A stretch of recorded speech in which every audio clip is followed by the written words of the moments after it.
Hi, Achim here from InnerSpace Explorers. Today, as the title indicates, I want to talk about stress in diving, and I'll start this with a little story from a situation during a class a couple of years ago. And before I get into this, first of all, if you like my content, please hit the like button and subscribe to my channel. And if you want to support the channel, I always say go to Patreon, nice community, and we discuss stuff in detail, and there's videos that I do not publish here on the channel. But a lot of people complained about Patreon and say it's you need to set up an account, etc., etc., etc., and they were not super happy with it. And so now I offer also memberships, so that's super easy. Look below the video if you want to become a member, then you have access to the things that I also post on my Patreon site. So it's nothing different. Patreon membership, same thing. So there is videos that I do not post on this channel, but only for members and patrons. And usually I release the videos a little bit earlier there as well, and sometimes also extended versions. So if you're interested in that, check out the membership. So back to stress in diving. So a couple of years ago, I was teaching somewhere in the Mediterranean, and it was a level 1 class, and during these level 1 classes, one of the prime goals for me is to form a team. So you have 3 people, I mean, unless these people know each other up front. So if a couple of friends that dive together anyway show up for the class, then that's a different story. But normally 3 individuals that have not met before, they get in the class and they should perform as a team, because 3 people are the ideal amount of students for these classes, 3-man team. So you travel in a team, one has an issue, one takes care of the issue, one takes over responsibility and gets the team out of the situation. So that's the general idea. But obviously you need to get these people together. And so in that specific scenario, these 3 guys had issues with each other at all. So that had to do with a lot of things, that not because of the class. There was some ethnical issues, some political issues. It was really hard for these guys to talk to each other and get together. And I mean, it was not my fault. I mean, they booked the class, and but anyway, so I could see there was some issues. And so each of them was basically performing good. I mean, buoyancy, trim, propulsion techniques, all of these things. I mean, solving a problem underwater for yourself was also not a problem, but as soon as it came to team things, it was really, really difficult. And so at some point I was like, okay, just show me that you can do one dive together as a team. So I made a really, really detailed briefing.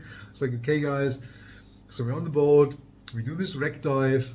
It's a simulated deco dive, so the wreck sits at 30 meters at the bottom, so a dive is something between 25 and 30 meters. We're diving nitrox 32, yes, one stage, it's nitrox 32 in this one as well. We do 20 minutes of bottom time, so all super safe. So I mean, no decompression limit with nitrox would be 30 minutes, so we did no decompression limit with air, so 20 minutes, so there was a 10-minute safety margin. Simulated decompression, so even if you mess up with the gas switch and you sink back or whatever, it's still the same gas. So I just wanted it to be super, super, super safe, so I can also throw in issues if I want to, which I normally do in the level 1 class. In this particular case, I didn't want to put anything on it. They had enough to deal with, so to speak. So the briefing was like, you go in the water, you do your ISE pre-dive sequence, you descend as a team, controlled together to the wreck. You spend 20 minutes on the wreck and take notes of the wreck. So I want you afterwards to take a piece of paper, make a rough sketch and say, okay, this is an interesting part, this is a dangerous part because there's fishing net or whatever, there's a good penetration point, stuff like that. So I want you to make a sketch as a team that you could present to other divers to prepare for that dive. So that was the task for the dive. And then after 20 minutes, you go together as a team and you make an ascent. And before you make that ascent, I'll approach the group, I'll take out my wet notes, and I'll give you some numbers, like, I don't know, 45 minutes at 48 meters or something like that, because that's the deco that you should then calculate on the fly on your way up, because in reality it was no deco, but I want you to run a deco procedure and I want you to figure out the deco on the way. So then I want you to start your ascent to 21 meters. At 21 meters you do your gas switch as a team, obviously, and then you take out your wet notes because you have a minimum of 3 minutes there at 21 meters, and then you figure out your decompression based on what the numbers I gave you, and then you do your decompression.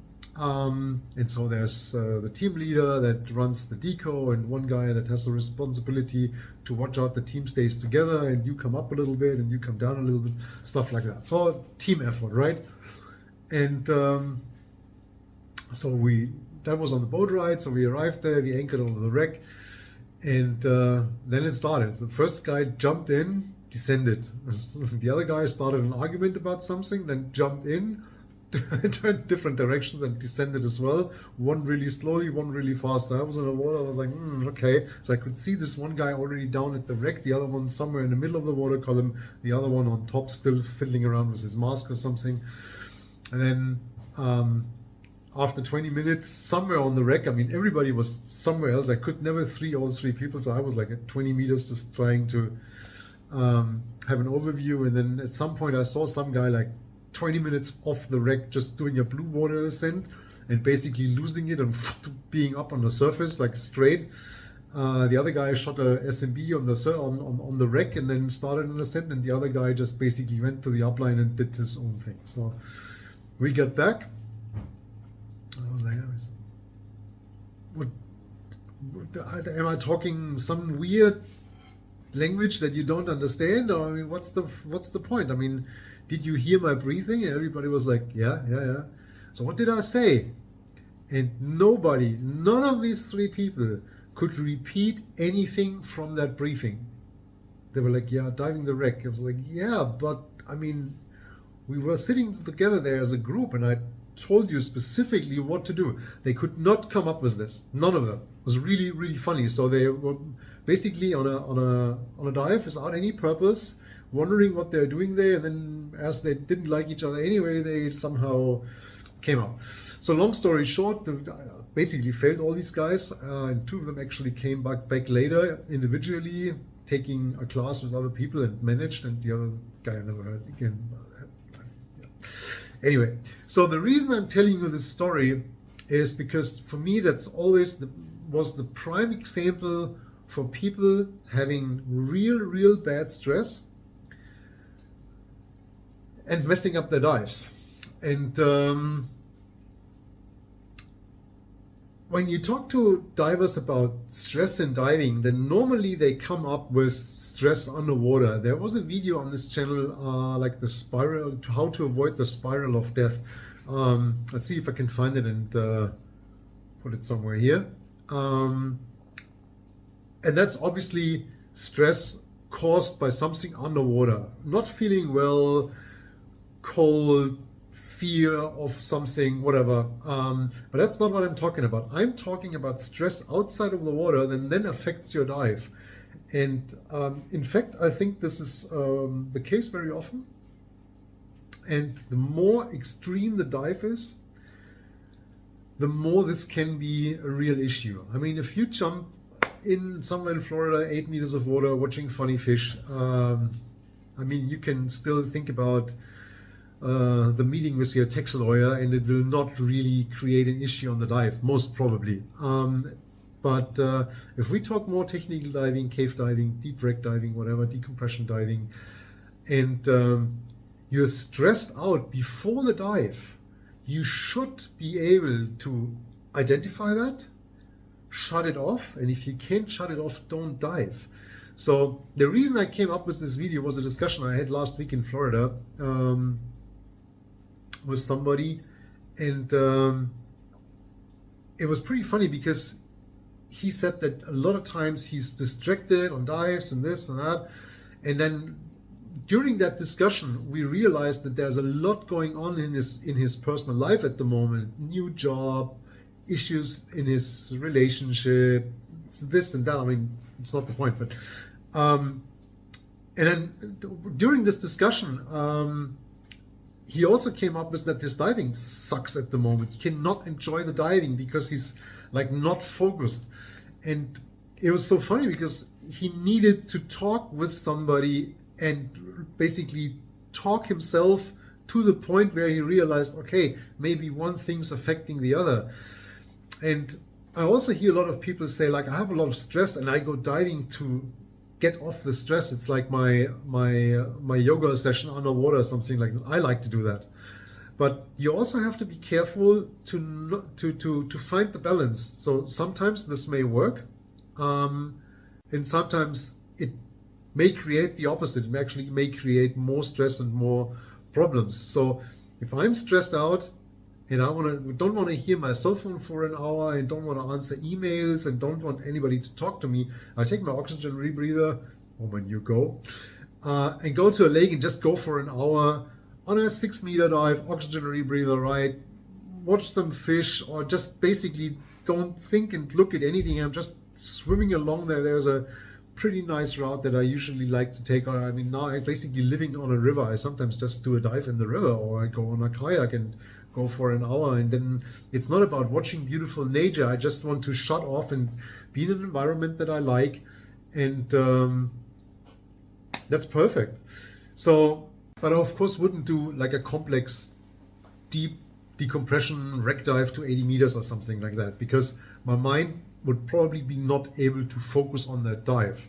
So some of you may be like, what is he talking about? This is obvious. But due to a couple of things that I experienced lately with other divers, it looks like it's not obvious. And people actually get themselves into dives and potential issues that could be easily avoided if they would think a little bit more about this and be more cautious about their own mental condition when they engage themselves into complex diving. And when we talked about this in Florida, I actually thought about this course again, and it was for me the prime example. I mean, 3 full-grown men that you talk to for about 20 minutes, briefing a dive and explaining all the details that you have to run through. And I mean, we've been talking about these things for 3 days in a row, and then they jump in the water and they have nothing of that ready to deliver, so failing the class. And then afterwards saying I was totally stressed out, and we just can't take more in. And I mean, if you're not open to take information in and process it and then make an educated decision, then obviously you cannot work on complex issues that may arise during a dive like that.